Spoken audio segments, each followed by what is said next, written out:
ஹெல்தியான high protein ragi dosa செய்ய போகிறோம். இது நமக்கு உடல் எடையை குறைக்க உதவும்.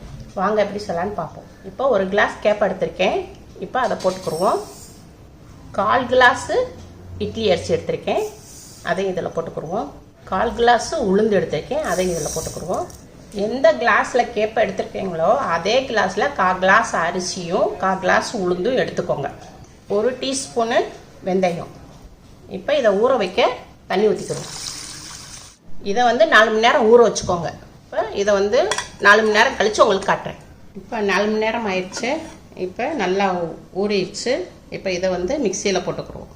நல்லா கழுவி எடுத்து வச்சுருக்கேன்ப்பா. இப்போ இதை மிக்சியில் போடுவோம். கொஞ்சம் தண்ணி ஊற்றி அடிச்சுக்கிடுவோம். ஊற வச்ச தண்ணியை வச்சு ஊற்றி அடிச்சுக்கிடுவோம். அடித்து கொண்டு வரேன். இப்போ இதை அடித்தாச்சுப்பா. நல்லா தோசை மாவு பதத்துக்கு நம்ம தண்ணி ஊற்றி கொஞ்சம் அடிச்சிருக்கோம். இப்போ இதை ஒரு பாத்திரத்தில் மாற்றிக்கிடுவோம். இப்போ தேவையான அளவு உப்பு போட்டுக்கிடுவோம். நான் பிங்க் சால்ட்டு போட்டிருக்கேன். நல்லா கலக்கி விட்டுட்டு 4 மணி நேரம் அப்படியே வச்சிடுறேன்ப்பா. 4 மணி நேரம் கழித்து பார்த்தோம்னா பொங்கிடும். நான் உங்களுக்கு அப்புறம் தோசை ஊற்றி காமிக்கிறேன். இப்போ 4 மணி நேரம் ஆயிடுச்சுப்பா. இப்போ நான் உங்களுக்கு ஓப்பன் பண்ணி காட்டுறேன். மாவு நல்லா பொங்கி இருக்கு. இதில் ஒரு 3 கரண்டி ஊற்றிக்கிடுவோம். ஒரு அரை வெங்காயம் பொடிசாக நறுக்கி வச்சுருக்கேன், அதையும் போட்டுக்குருவோம்.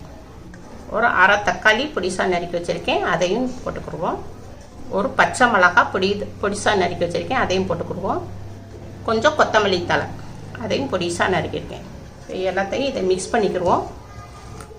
வாங்க இப்போ தோசை சுடலாம்.